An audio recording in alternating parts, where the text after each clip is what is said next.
Difficile à croire pour certains, mais plusieurs millions de personnes, voire de milliards à travers le monde, n'ont pas un accès proche à l'eau potable, encore moins avoir accès à des toilettes pour leurs besoins. Selon le rapport Progrès en matière d'eau, d'assainissement et d'hygiène pour la période 2000-2017, mise en évidence des inégalités de l'OMS et de l'UNICEF, 2,2 milliards de personnes ne disposent pas de services d'alimentation en eau potable, gérés en toute sécurité, 4,2 milliards de personnes sont privées de services d'assainissement, gérés en toute sécurité, et 3 milliards de personnes, à travers le monde, ne possèdent même pas d'installation de base pour se laver les mains. Le Togo est même cité parmi 39 pays qui, selon les deux organisations onusiennes, sont lourdement touchés par la défécation à l'air libre.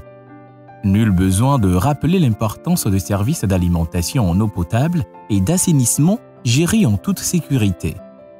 L'Église évangélique presbytérienne du Togo, EEPT, comprend ce besoin. À travers sa division de lutte contre la pauvreté, DLP, elle est arrivée à équiper presque 52 villages en services sanitaires de base sur la période 2007-2022. Ces initiatives accompagnent l'action de l'État et celle d'autres organismes au sein de ces communautés.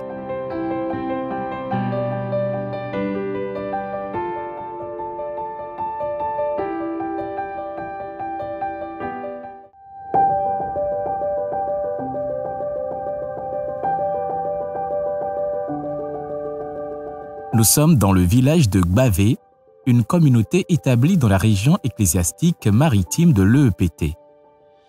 Ici, la pénibilité à trouver de l'eau propre à la consommation était intense il y a quelques années encore. Aujourd'hui, la situation est bien meilleure.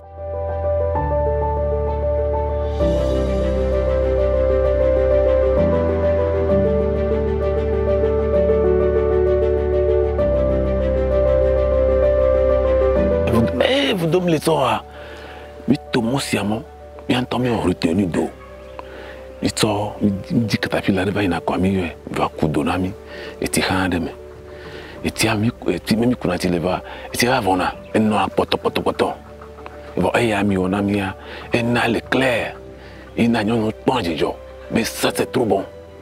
Dans les barrages, mais à toi, caro, mais attends, docteur Rova, attends, qu'elle est noire, mais on interdit de nous tirer. Et il y a très clair, pur. Et là, on a fait ça, on a fait ça, on est normal. Tu as un nid de journal, toi. Vous dois, et Tibé Koudidi. Alors, Tibé Gaméa, nous sommes à toi, mais voilà, on va connaître. Mais c'est un an, quand on a dit jo. Et Koudidi, et bon, va servir où l'union nous tout dit faire, on va y aller parage, alors qu'il y a pas ezio, à au fil de la kunati, da, ne vous deux toi à servir trop, et ni du journal nous catale doigt mais.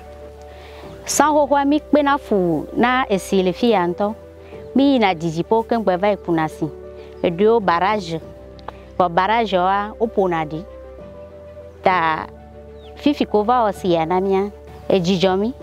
Doit penare mianti le nyanya go me no chongba ponadio ndada go me mitrona silinti ke soda nanu mitrona silinti chami nune ta ejile jomi to besia eva miagbo ta ekpere mianti sugbolo.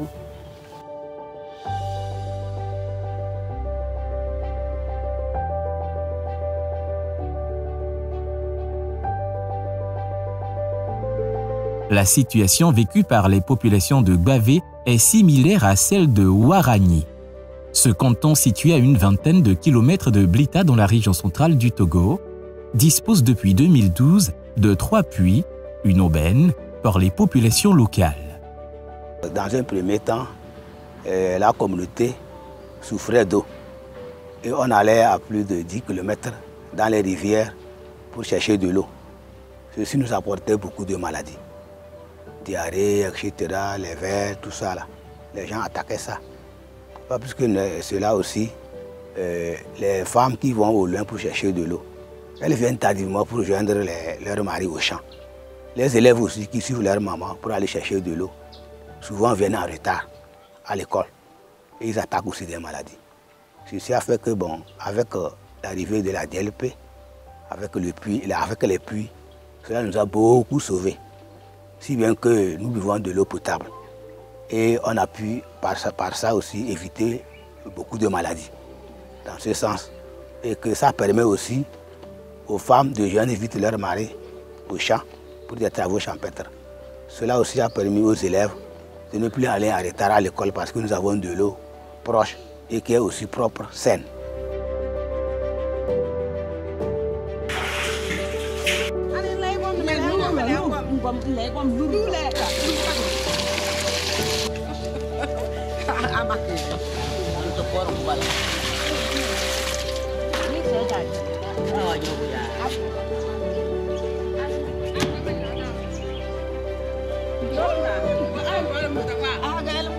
À Agbeloubé, situé dans la région ecclésiastique sud-est, c'est un système de forage qui a été installé.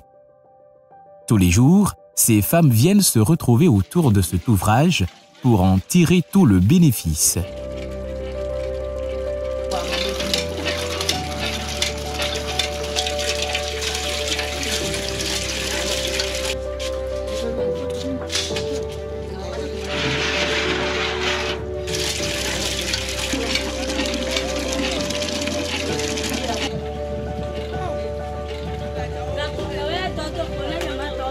Elles ne cachent pas leur joie de s'être affranchies du problème d'eau, un serpent à plusieurs têtes.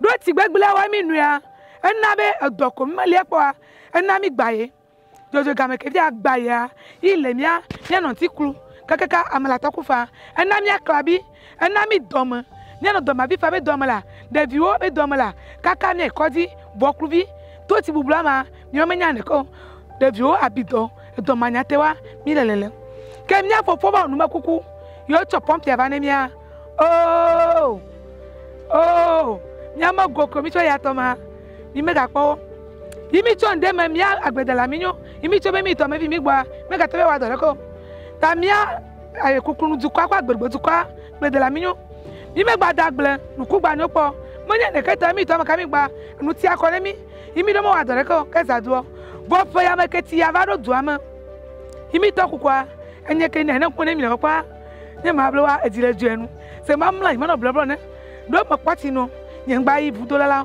yi du kwa pata nyama ti o jema afake ma soja ke meda yi mo ye no wa tikalacho bla po no lu se mo nyowa do ma ku ti ma ibo ma fi de ke ma ve no ma la gbentia o to wa ka moto ke ti ko nyen to me be dire ma mi apata amekola jo wa o ma jo o le nko bo ba ku ti a o wo soja mo ko apete le ke mi be ku ti bubla yi mi wo soja wa re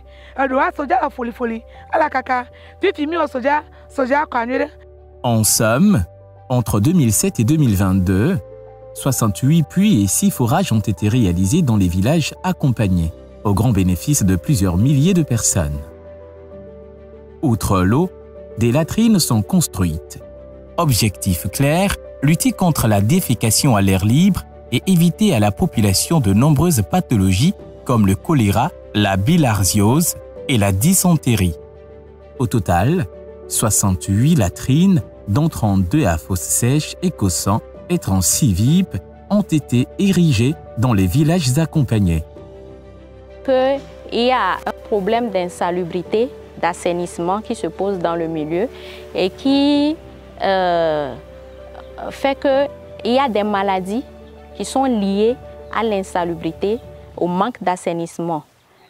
Et là, on s'est dit, comme on est dans le domaine de l'assainissement, il y a l'axe assainissement, eau, hygiène. Il a fallu que nous touchions aussi du doigt le côté assainissement. Et réaliser la latrine serait le bienvenu pour pouvoir contribuer à cela. On ne l'a pas fait sur le plan communautaire, mais sur le PE pour permettre aux enfants, quand ils seront ici en séance, si ils ont besoin de se libérer, ils vont faire les selles dans la latrine au lieu de sortir et polluer évidemment leur environnement de l'espace EPE. Et partant de là, on éduque les enfants en même temps à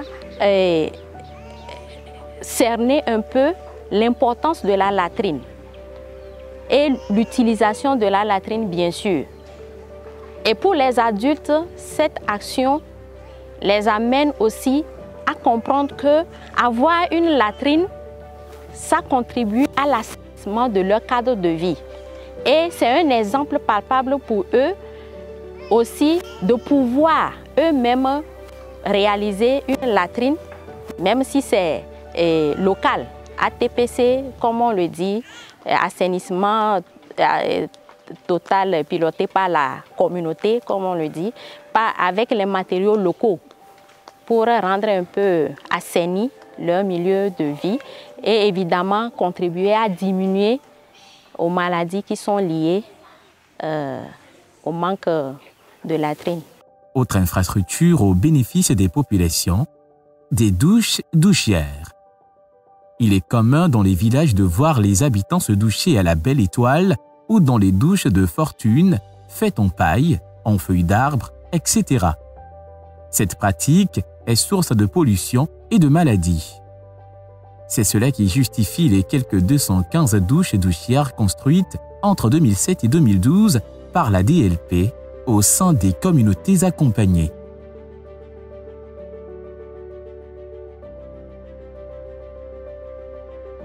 Dans beaucoup de villages, on a constaté qu'il n'y a même pas de douches. Et les communautés, beaucoup de communautés ou bien beaucoup de ménages se douchaient à l'air libre. Donc il y a des eaux usées, des douches qui sont stagnées quelque part où il y a des microbes qui génèrent des microbes et puis comment dirais-je, les gîtes lavaires qui donnent le palu, qui piquent les gens la nuit, qui donnent le palu. C'est partant de là, on a vu qu'effectivement, il faut une action là-dessus. Parce qu'il y a certains parents, les enfants sont malades, ils attaquent les vieilles ou bien les vieux dans le village, que c'est la sorcellerie. Alors que ce n'est pas ça. C'est les microbes qu'eux-mêmes, ils fabriquent, qui donnent la maladie aux enfants ou bien à la communauté tout entière. C'est partant de là, on a dit qu'il faut aider les communautés, il faut leur montrer le bien fondé des douches et douchières. On a conscientisé les communautés, le bien fondé des douches et douchières. Et on a transformé ou bien les réalisations en sensibilisation pour que les communautés même soient conscientes du bien fondé de ces actions concrètes. La participation des populations à ces actions est grande. Dans tous les villages où ont été construites ces infrastructures socio-communautaires, ce sont les populations elles-mêmes qui apportent gravier, sable et eau. La DLP apporte le reste des matériaux et l'expertise à la construction. Une implication qui rappelle bien aux communautés leur rôle majeur dans leur propre développement.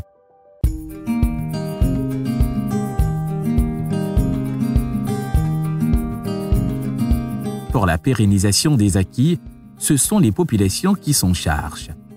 Elles s'organisent pour mener à bien cela. Environ 600 personnes formées par la DLP s'occupent dans les cantons de la gestion des infrastructures et même des actions de sensibilisation. Le comité de suivi est divisé en groupes, 2 personnes par jour pour le suivi. Donc, le jour que tu dois aller au service, le jour-là, tu ne vas plus dans tes activités, tu reviens pour voir ce qui se passe ici. Et il y a des cahiers, quand on vient, on regarde, on signe, on écrit, on signe qu'aujourd'hui, c'est telle personne qui est venue faire cette activité.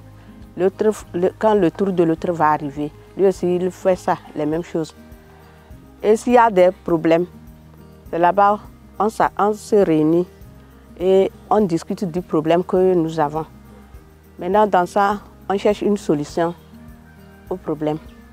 L'accompagnement de la DLP est une mission globale qui prend en compte non seulement les questions d'assainissement, de salubrité et d'eau, mais aussi touche du doigt des questions d'environnement, de mobilisation, de femmes et de coopératives, de citoyenneté, d'entrepreneuriat agricole, etc.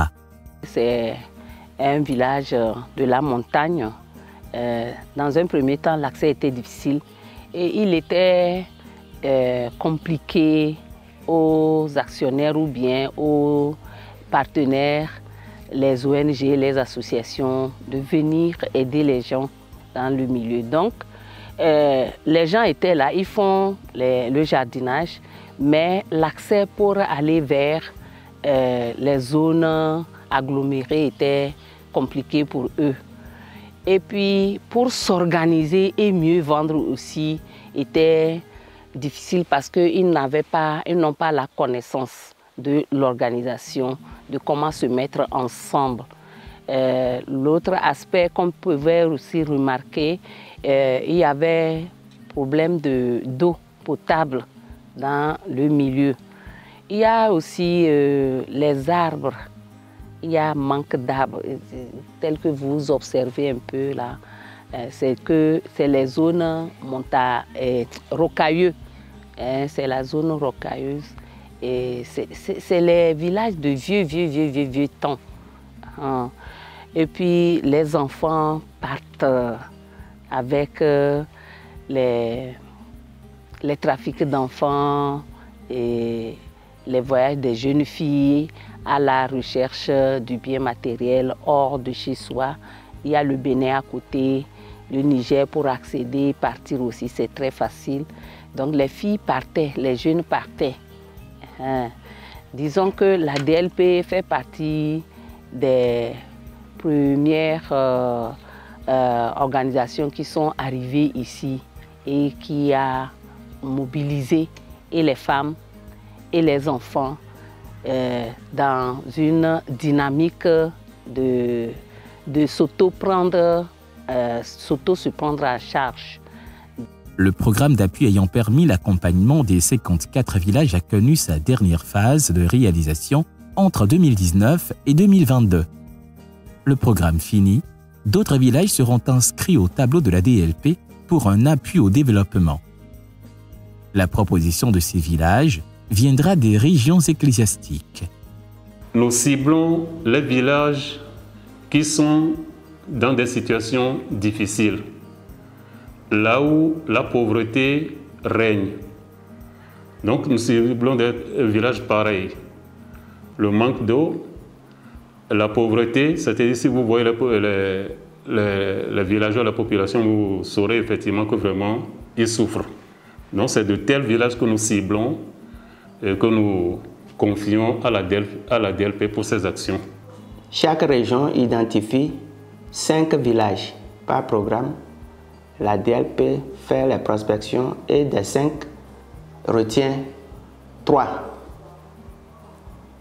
Et ce sont ces 3-là qui sont étudiés.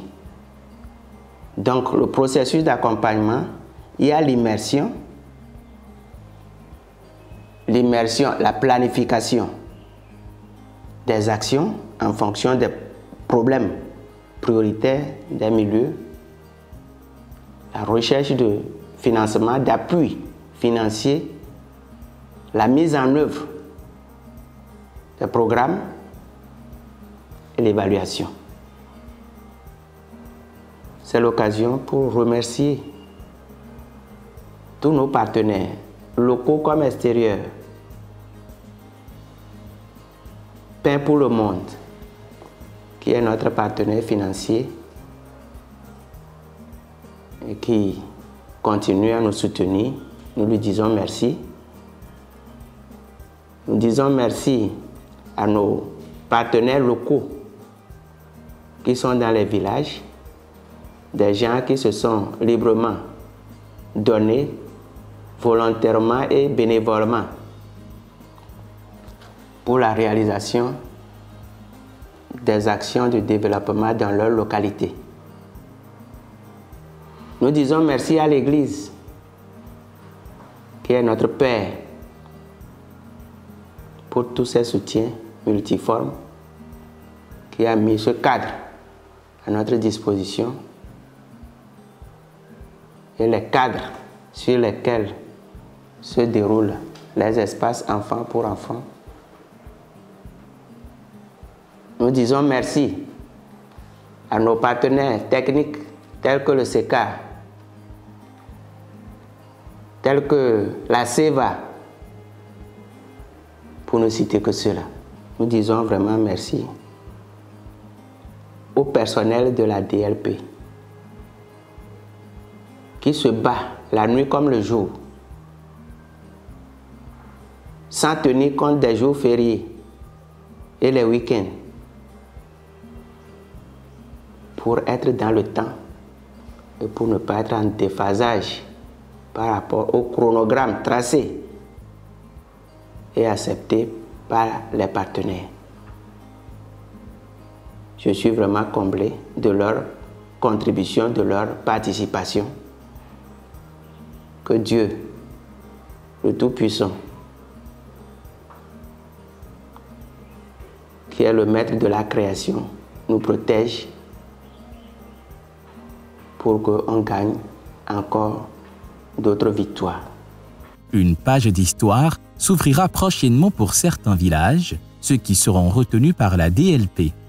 Des approches de solutions seront apportées, Dieu aidant, aux difficultés rencontrées dans ces prochains milieux, surtout en matière de promotion de services d'alimentation en eau potable et d'assainissement gérés en toute sécurité.